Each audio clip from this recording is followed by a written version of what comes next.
ત્યાં અર્થાલંકાર। ટૂંકમાં અહીં અર્થ ઉપર વધુ ભાર આપવામાં આવે છે। તેના પ્રકારો જોઈએ તો ઉપમા અલંકાર, ઉત્પ્રેક્ષા અલંકાર, રૂપક અલંકાર, અનન્વય અલંકાર, વ્યતિરેક અલંકાર, શ્લેષ અલંકાર, સજીવારોપણ અલંકાર અને વ્યાજસ્તુતિ અલંકાર। પ્રથમ છે ઉપમા અલંકાર। ઉપમેયની ઉપમાન સાથે સરખામણી કરવામાં આવે ત્યારે ઉપમા અલંકાર રચાય છે। અહીં ઉપમેય અને ઉપમાન શબ્દો વિશે માહિતી મેળવવી ખાસ જરૂરી છે। અને તો જાણીએ ઉપમેય, જે વસ્તુને સરખાવવામાં આવે તેને ઉપમેય કહે છે। અને ઉપમાન એટલે જે વસ્તુની સાથે સરખાવવામાં આવે તેને ઉપમાન કહે છે। ઉપમેય એટલે જેને સરખાવવામાં આવી રહ્યું છે તે, અને ઉપમાન એટલે જેની સાથે સરખાવવામાં આવી રહ્યું છે તે।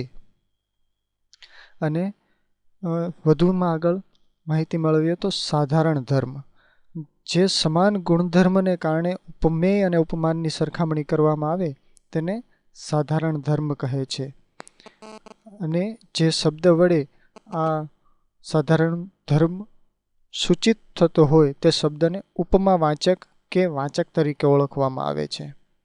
ફરીથી એક વખત, ઉપમેય એટલે જે વસ્તુને સરખાવવામાં આવે તે, અને ઉપમાન એટલે જે વસ્તુ સાથે સરખાવવામાં આવે તે।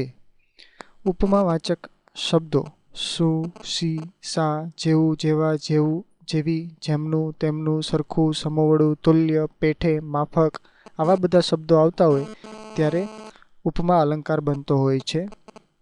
ઉદાહરણ તરીકે જોઈએ તો દમયંતીનું મુખ ચંદ્ર સમૂહ છે, એટલે કે દમયંતીનું ચહેરો ચંદ્ર જેવો, ચંદ્ર સમાન છે। તો અહીં મુખ એ ઉપમેય છે, ચંદ્ર ઉપમાન છે, સમૂહ એ ઉપમાવાચક શબ્દ છે, અને જેની સરખામણી થઈ રહી છે તે એટલે કે સુંદરતા તે સાધારણ ધર્મ છે। પુરુષોની માફક સ્ત્રીઓ પણ કેળવણી લઈ શકે છે। અહીં માફક શબ્દ ઉપમાવાચક શબ્દ છે, અને પુરુષો અને સ્ત્રીઓ તે ઉપમેય અને ઉપમાન છે। બીજો અલંકાર છે ઉત્પ્રેક્ષા અલંકાર। ઉપમેય અને ઉપમાનની એકરૂપતાની સંભાવના કે શક્યતા વ્યક્ત કરવા માટે ઉત્પ્રેક્ષા અલંકારનો ઉપયોગ થાય છે। ઉત્પ્રેક્ષાવાચક શબ્દો છે જાણે, રખે અને શકે। જેમાં આ પ્રકારના શબ્દો આવતા હોય જાણે, રખે અને શકે તે ઉત્પ્રેક્ષા અલંકાર તરીકે ઓળખાય છે। ઉદાહરણ તરીકે દમયંતીનું મુખ તો જાણે ચંદ્ર, એટલે દમયંતીનો ચહેરો જ તે ચંદ્ર જેવો છે। જેનામાં વૃક્ષ પ્રીતિ નથી એનામાં જાણે કે જીવન પ્રીતિ નથી। અહીં પણ જાણે શબ્દનો ઉપયોગ થયો છે।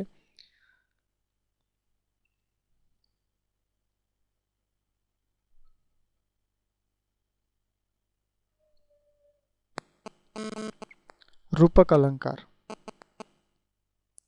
ઉપમેય અને ઉપમાન બંને એકરૂપ જ છે તેવું દર્શાવાયું હોય ત્યારે રૂપક અલંકાર બને છે।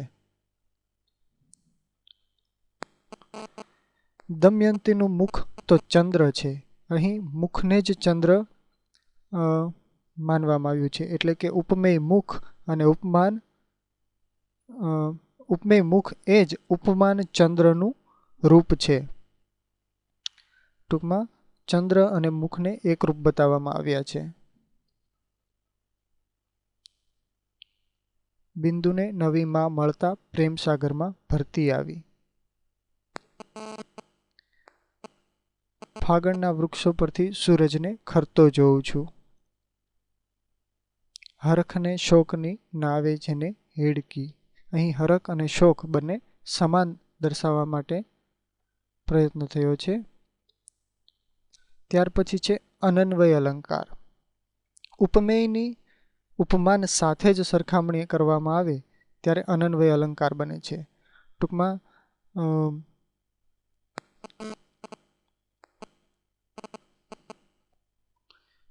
ઉપમેય માટે જ્યારે બીજું કોઈ ઉપમાન ન મળતું હોય ત્યારે તેની ઉપમેયની ઉપમેય સાથે જ સરખામણી થાય તો અનન્વય અલંકાર બને છે, જે ખૂબ જ સરળ છે. દમયંતીનું મુખ એ તો દમયંતીનું મુખ, મહુડાના વૃક્ષો એટલે મહુડાના વૃક્ષો, હિમાલય એટલે હિમાલય, આંકડાનું વર્તન એટલે આંકડાનું વર્તન. આ રીતે ઉપમેય એ જ ઉપમાન બને ત્યારે અનન્વય અલંકાર બને છે. માં તેમાં બીજા બધા વગડા નાવા. મનેખ જેવા મનેખને કપરો કાળ આવ્યો. અહીં મનેખ, માં, આંકડાનું વર્તન, હિમાલય, મહુડાના વૃક્ષો, દમયંતીનું મુખ વગેરે ઉપમેય અને ઉપમાન બને છે. વ્યતિરેક અલંકાર. ઉપમાન કરતા ઉપમેયને ચડિયાતા બતાવવામાં આવે ત્યારે વ્યતિરેક અલંકાર બને છે. વ્યતિરેકને સરળતાપૂર્વક યાદ રાખવા માટે હું અતિરેક શબ્દનો ઉપયોગ કરું છું. એટલે કે જ્યારે એક ઉપમેય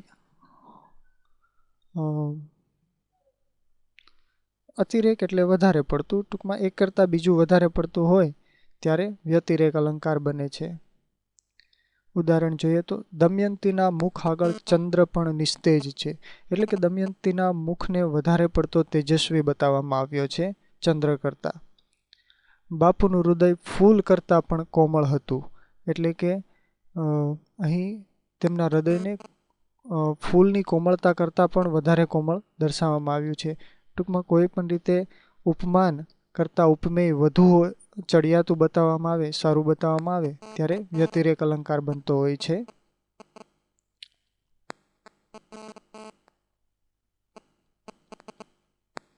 શ્લેષ અલંકાર. જ્યારે શબ્દને જોડવાથી કે તોડવાથી, અર્થાત એક જ શબ્દના બે જોડવાથી કે તોડવાથી એક જ શબ્દના બે કે બેથી વધારે અર્થ બને ત્યારે શ્લેષ અલંકાર રચાય છે. જવાની તો આખરે જવાની, એટલે અહીં જવાની મતલબ યુવાની, પ્રથમ જવાની, અને જવાની મતલબ ચાલી જશે એ બીજી જવાની. અહીં બે અલગ અલગ શબ્દો છે અને એક જ શબ્દ છે અને એનો બે અલગ અલગ જગ્યાએ અલગ અલગ અર્થ થાય છે. સાહેબ આંબા નીચે મરવા પડ્યા છે.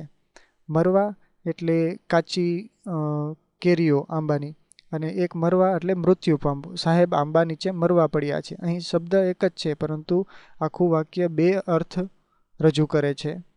રવિને પોતાનો તડકો ન ગમે તો ક્યાં જાય.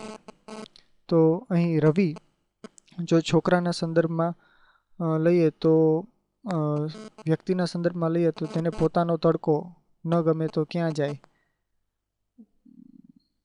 અને સૂર્યના સંદર્ભમાં લઈએ, રવિ સૂર્ય હોય તો એને પોતાનો તડકો ન ગમે તો ક્યાં જાય. એવી રીતે અલગ અલગ બે એક જ શબ્દના બે અર્થ નીકળે છે. હું માનવી માનવ થાવ તો ઘણું. તપેલી તપેલી છે. તપેલી. સાતમું છે સજીવારોપણ અલંકાર. નિર્જીવ વસ્તુને પણ સજીવનું આરોહણ કરવામાં આવે ત્યારે સજીવારોપણ અલંકાર બને છે. ટૂંકમાં નિર્જીવ વસ્તુ જાણે જીવંત હોય એવી રીતે તેના વિશે વાત કરવામાં આવે ત્યારે સજીવારોપણ અલંકાર બને છે. ઋતુઓ વૃક્ષને વહાલ કરતા થાકતા નથી. ઋતુઓ કોઈ સજીવ વ્યક્તિ કે એવું નથી, છતાં પણ તે વહાલ કરી રહી છે વૃક્ષને, એવી અહીં કલ્પના છે.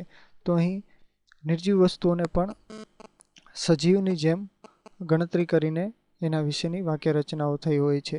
સડક પડખું વાળીને સૂઈ ગઈ. રાતે તડકાએ રસ્તામાં રાતવાસો કર્યો. ઋતુઓને દૂર દૂર વહી જતી જોઉં છું. આઠમો અને છેલ્લો અલંકાર છે વ્યાજ સ્તુતિ અલંકાર. જ્યારે નિંદા રૂપે કોઈની પ્રશંસા કરવામાં આવે કે પ્રશંસા રૂપે નિંદા કરવામાં આવે ત્યારે વ્યાજ સ્તુતિ અલંકાર રચાય છે. ઉદાહરણ તરીકે, તે તો એવા બહાદુર છે કે ઉંદર જોઈને નાઠા. અહીં વાત બહાદુરીની કરીને તેમના ડરપોકપણા વિશેની વાત કરવામાં આવી રહી છે. મારા કંથમાં બે દોષ છે, સખી એના જૂઠા વખાણ ન કર. દાન કરતા એને મને બાકી રાખી છે અને યુદ્ધ કરતા તલવારને. કંથ એટલે પતિ.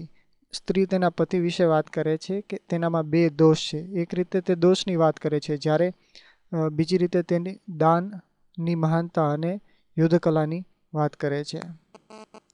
તે તો પાપડ તોડ પહેલવાન છે. એક રીતે વ્યક્તિને પહેલવાન કહેવામાં આવ્યો છે, જ્યારે પાપડતોડ તરીકે તે કેટલો નબળો છે તે દર્શાવવામાં આવ્યું છે. તો આ રીતે જ્યારે નિંદા રૂપે પ્રશંસા થાય અથવા પ્રશંસાના રૂપે નિંદા થાય ત્યારે વ્યાજસ્તુતિ અલંકાર રચાય છે. વિડીયો જોવા બદલ આપનો ખૂબ ખૂબ આભાર. મિત્રો, મહેરબાની કરે આ વિડીયો અન્ય મિત્રો સાથે શેર કરશો, જેથી તે લોકોને પણ ઉપયોગી થઈ શકે. હવે પછી મળીશું નેક્સ્ટ વિડીયોમાં. ત્યાં સુધી આવજો.